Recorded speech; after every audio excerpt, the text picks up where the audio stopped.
फलदार है पेड़ तो पत्थर मारे जाएंगे, सोने के टुकड़े भट्टी में उतर जाएंगे। जितनी ज़्यादा आएंगी मुश्किल जीवन में, उतने ज़्यादा हम निखर जाएंगे।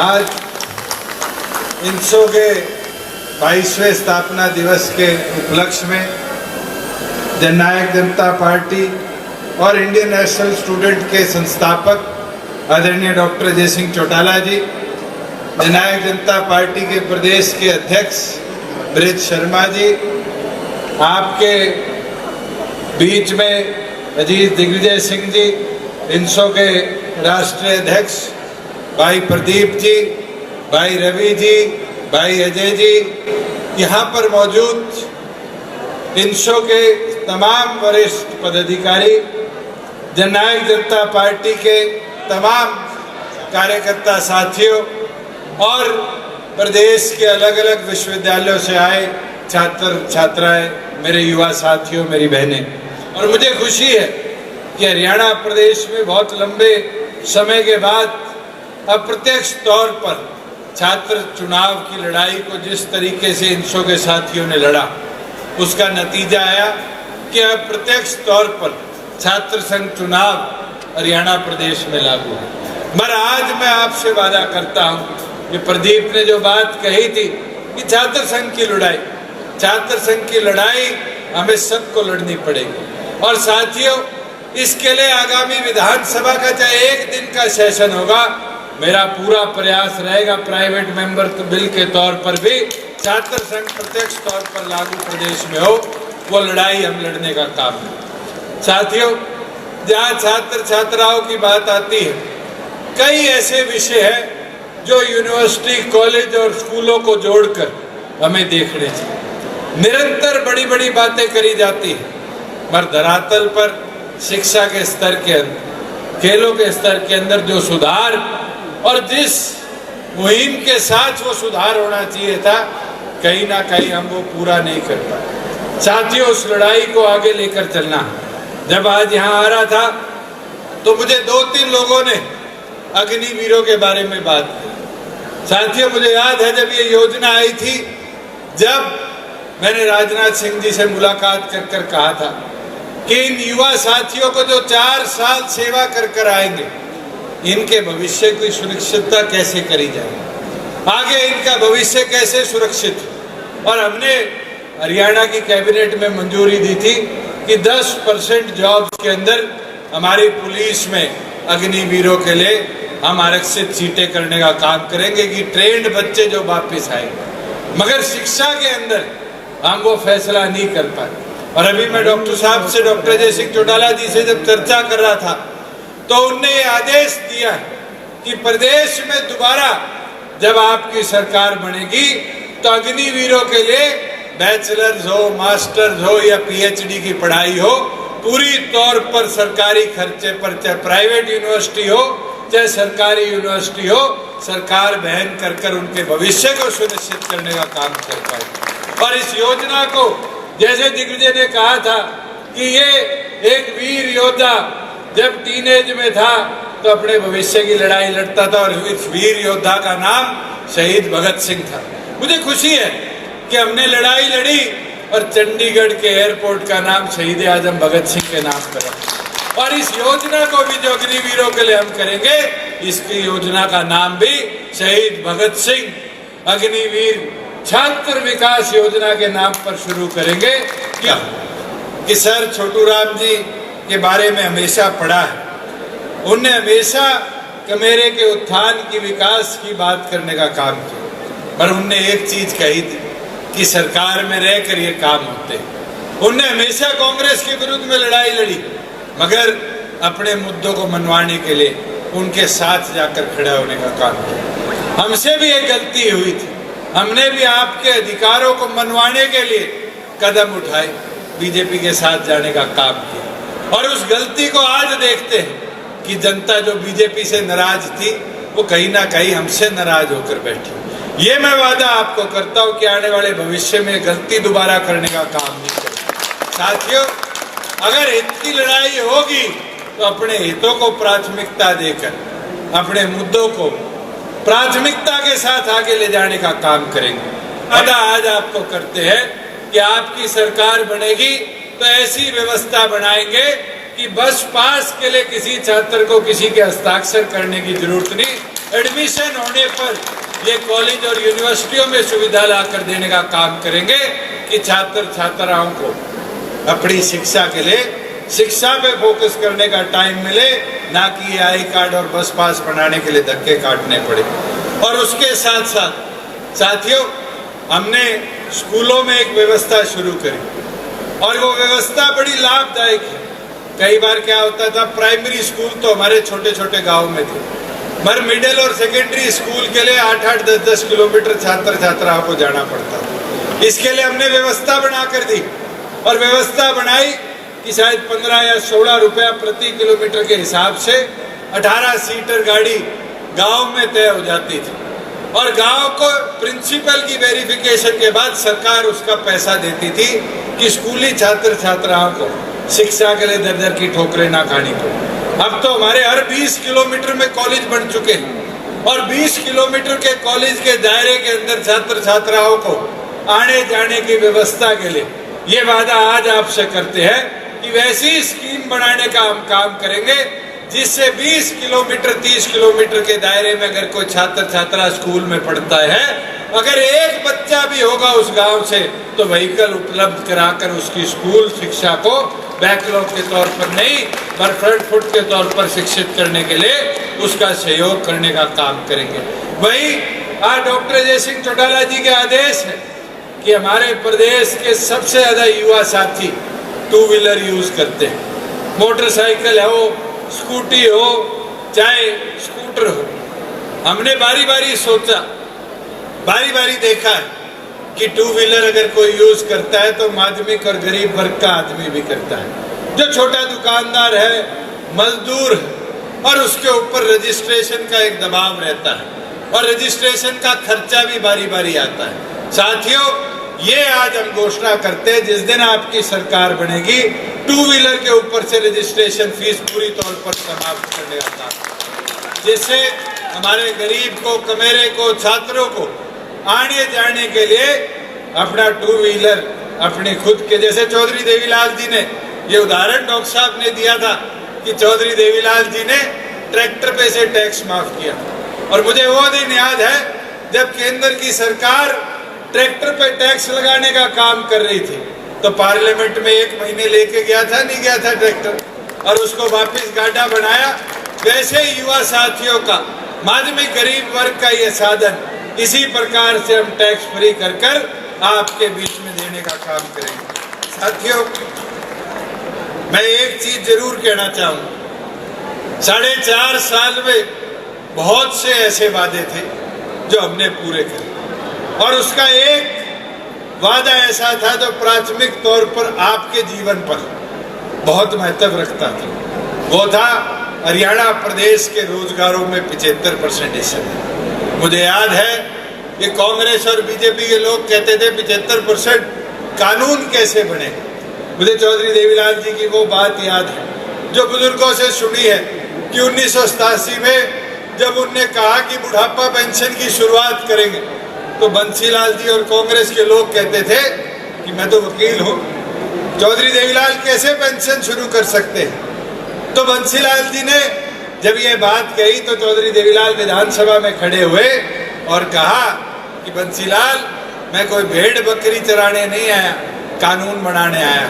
और साथियों, हमने भी वही कदम उठाया, उसी कदम पर चलते हुए चौधरी देवीलाल जी के कि हरियाणा प्रदेश के युवाओं के भविष्य को सुरक्षित करने के लिए हरियाणा विधानसभा में रोजगार मेरा अधिकार 75% कानून लाने का काम किया। वैसे ही हमारी माताओं बहनों के लिए मुझे खुशी है कि अब पंचायतों में आप जैसी बहनें भी जो यहाँ से डिग्रियां लेके जाती थी गांव का नेतृत्व कर रही है, पंच बन रही है, सरपंच बन रही है और तो और जिला परिषद ब्लॉक समिति के मेंबर और चेयरमैन के तौर पर कार्यभार संभाल रही है।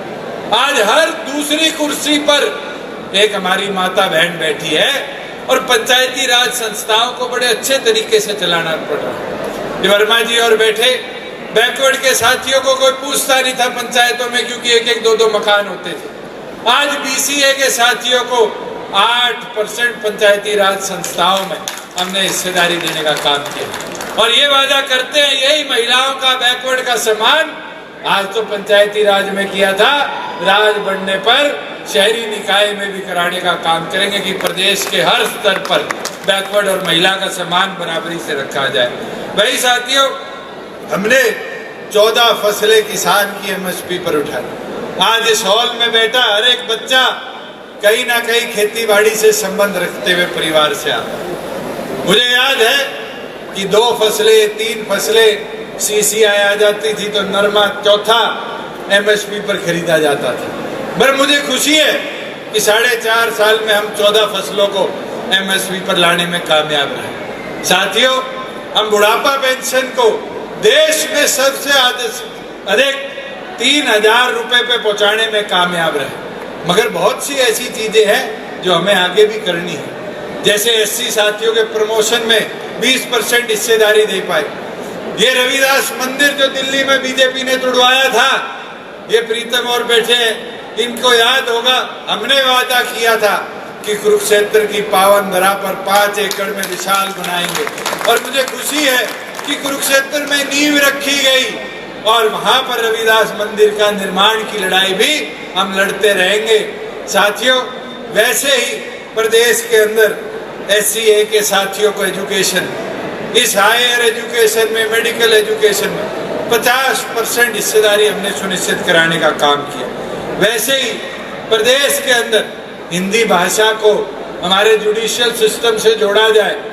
आने वाले समय में जो हमारी ऐसी रूरल बेल्ट की यूनिवर्सिटीज है जहाँ लॉ पढ़ाई जाती है, इनके बड़े हुए बच्चों को हाई कोर्ट में केस लड़ने के लिए अंग्रेजी में अपने आप को ढालना ना पड़े, हिंदी में ही वो अपनी लिटिगेशन लड़ पाए। हरियाणा प्रदेश के पंजाब हरियाणा हाई कोर्ट में विधानसभा में पारित कर हमने हिंदी को वहाँ स्थापित करने का काम किया था। साथियों, खिलाड़ियों के लिए जब बात करते हैं, खिलाड़ी बड़ा महत्वपूर्ण काम है, और मुझे खुशी है कि आज हमारी बहन मन्नू हो, चाहे हमारा भाई सरबजोत, देश के अगर पहले 2 मेडल किसी ने लाने का काम किया तो दोनों बच्चे इस हरियाणा प्रदेश। ये नतीजा है जो हमने हरियाणा प्रदेश में 6 करोड़ रुपया खिलाड़ियों को सम्मान निधि बनाने का काम किया। मगर साथियों, और भी बहुत करना है। हमने करा, एक टूर्नामेंट में खेलने जाने वाला बच्चा जब पैसे माँ बाप से मांगता था कि जी डाइट के पैसे चाहिए, तो रिकॉर्ड में लिखा जाता था 150 रुपया हरियाणा सरकार देगी। मुझे याद है 2022-23 की बात है, उस 150 रुपये को हमने बढ़ाकर 400 किया। मगर कई खिलाड़ियों से हमने पूछा कि साथियों, ये 400 रुपये में भी एक दिन की डाइट पूरी हो पाती है? तो उनने कहा नहीं हो पाती। मैं आज आपसे वादा करता हूं, जिस दिन आपकी सरकार बनेगी, युवाओं की डाइट राशि 400 रुपये से बढ़ाकर 1,000 रुपये डेली की करने का काम करेंगे। और उसके साथ साथ जो नर्सरियां प्रदेश में चल रही है, उन नर्सरियों के अंदर प्रति बच्चा आज 1,500 रुपया दिया जाता है 1 महीने की डाइट का। 1 महीने का तो दूध भी 1,500 रुपये में खिलाड़ियों के लिए नहीं आता। आज ये वादा करते हैं उन छात्र छात्राओं को जो नर्सरियों में, चाहे वो सरकारी हो प्राइवेट हो, जो वहां पर खेलों की ट्रेनिंग ले रहे हैं, उनकी डाइट को बढ़ाकर 5,000 रुपया प्रति माह करने का काम करेंगे। साथियों, इसे खिलाड़ियों का हौसला उनका नहीं जो मेडल लाते हैं, बल्कि उनका जो मेडल लाने की इच्छा रखते हैं, हम बढ़ाने का कर पाएंगे। और उसके साथ साथ एक महत्वपूर्ण चीज जो पिछले 4 वर्षों में मुझे सीखने को मिली कि नए नए खेल आते हैं, और उन खेलों के लिए हमारा देश कहीं ना कहीं उतना तैयारी नहीं कर पाता। जैसे इस बार कराटे, किक बॉक्सिंग ले आए। अब किक बॉक्सिंग के लिए हरियाणा प्रदेश छोड़ो, हिंदुस्तान में कोई प्रोफेशनल ट्रेनिंग नहीं है। हम प्रदेश में ऐसे नए ओलंपिक खेलों के लिए प्रति जिला एक एकेडमी बनाने का काम करेंगे कि हमारे खिलाड़ियों को, युवाओं को वो ट्रेनिंग हम समय पर दिलवा पाए, जो आने वाले भविष्य में ओलंपिक में अपना नेतृत्व कर पाए। साथियों, मेरे आपसे निवेदन, विनती, प्रार्थना आपसे कि इन चीजों को हमें आम व्यक्ति तक पहुंचाने का काम करना है। साथियों, मैं एक चीज और बोलना चाहूंगा कि आज युवा साथियों के भविष्य की जब हम बात करते हैं तो एक चीज सामने आती है, नीट की हो, जेईई की हो, और ये जो बड़ी ट्रेनिंग है इसके एपिसेंटर देश में बन चुके। और एपिसेंटर कैसे? अगर आपको एंट्रेंस एग्जाम की ट्रेनिंग लेनी है तो आप राजस्थान के कोटा में, आप सीकर में बच्चों को जाते देखते हैं, अकेडमियाँ खुल चुकी। अगर किसी ने यूपीएससी की बात करनी है तो मुखर्जी नगर, राजेंद्र नगर, दिल्ली जाकर तैयारियां करते हैं। मगर प्रदेश सरकार ने कभी प्रोत्साहन नहीं दिया कि ऐसी एकेडमीज को हम प्रदेश में लाकर स्थापित कर पाए। आज मैं वादा करता हूं आपको, चाहे हमें स्पेशल एजुकेशन सिटी के तौर पर ये कोचिंग की व्यवस्था के लिए हरियाणा प्रदेश में इंफ्रास्ट्रक्चर बनाना पड़े, पहला इंफ्रास्ट्रक्चर हरियाणा प्रदेश के सेंटर में जींद जिले में हम स्थापित कर युवाओं को बेहतर फैसिलिटीज देने का काम कर पाएंगे। वही साथियों, एक समस्या और है जो शायद सारे साथी यहाँ झेल चुके हैं, वो है कि जब हम पेपर देने जाते हैं सरकारी नौकरी के तो हर आवेदन पर पैसे देने पड़ते हैं। और ये रोड़ा मैंने कौशल रोजगार से सीखा। जब कौशल रोजगार बढ़ाया गया तो एक पोस्ट भरने के लिए 236 रुपए एक बच्चे को देना पड़ते थे। अगर वो 10 पोस्ट भरता था तो उसको 2360 रुपए सरकार को आवेदन के तौर पर देने पड़ते। और इसी तरह सरकारी नौकरियां निकलती थी, 5 पोस्टें हैं और मान लो 500 रुपए एक पोस्ट का है तो एक गरीब बच्चे को 2500 रुपए देने पड़ते हैं। ये वादा आज करते हैं कि हरियाणा प्रदेश में सरकारी नौकरियों के आवेदन के लिए वन टाइम 500 रुपए की फीस रखेंगे। बच्चा चाहे 5000 अप्लाई करे, चाहे 500 पोस्टें अप्लाई करे, जब तक उसको नौकरी नहीं मिल जाएगी, वो पेपर क्लियर नहीं कर लेगा, उसको दोबारा सरकार को कोई पैसा फॉर्म भरने के लिए नहीं देना पड़ेगा। वही साथियों, एक बात जो हम निरंतर देखते हैं कि शिक्षा के बीच में स्ट्रेस बहुत ज्यादा है, और वो स्ट्रेस मेंटल स्ट्रेस है, हेल्थ स्ट्रेस है। बारी बारी हमारे छात्र छात्रा हॉस्पिटल्स के चक्कर काटते रहते हैं। कोई एक्सीडेंट हो जाता है आते जाते तो माँ बाप उनका खर्चा नहीं उठ पाते। इसलिए ये निर्णय इंशो के आज 22वें स्थापना दिवस के उपलक्ष्य में हम लेते हैं कि जननायक जनता पार्टी की प्रदेश में सरकार बनेगी तो प्राइमरी से लेकर और यूनिवर्सिटी पास आउट होने तक हर छात्र छात्राओं को सरकार अपने लेवल पर 5 लाख रुपए तक मेडिकली इंश्योर कराने का काम करेगी कि माँ बाप पे उसकी सेहत का कोई बर्डन आने का काम ना हो।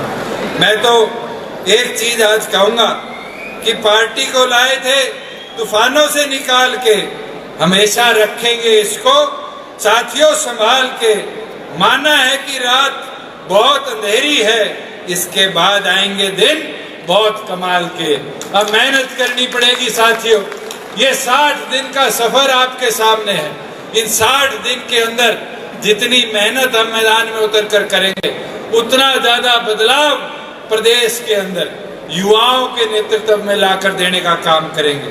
मैं तो आपसे अनुरोध प्रार्थना इतनी करूंगा कि साथियों, हमने यूनिवर्सिटीज देखी है और यूनिवर्सिटीज के अंदर अधिकतम बच्चे फर्स्ट टाइम वोटर हैं, और हमने सरकारी आंकड़े भी देखे कि फर्स्ट टाइम वोटर निकलकर वोट देने नहीं जा पाते। साथियों, इंशो के एक एक छात्र छात्रा से मेरा निवेदन है, उन फर्स्ट टाइम वोटरों को जोड़ने का काम करो। मैं तो अजय को, प्रदीप को, रवि को, इनको कहूंगा, गा जाओ सारी यूनिवर्सिटियां और कॉलेजेस, एक एक छात्र छात्रा से संपर्क करो। आज के दिन 25 साल से नीचे नीचे कॉलेज में, यूनिवर्सिटी में पढ़ने वाले प्रदेश के 2 करोड़ में से 35 लाख वोटर हैं।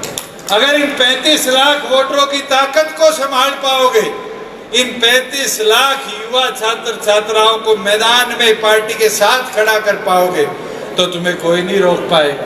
लोग भ्रम फैलाएंगे, कोई क्षेत्रवाद का, कोई जातवाद का, मगर क्षेत्र और जातवाद से अगर कोई सबसे बड़ा विषय है तो मुझे लगता है शिक्षित हरियाणा बनाने का, तरक्कीवान हरियाणा बनाने का, हरियाणा के उद्धार और उत्थान का, और वो मुमकिन हो पाए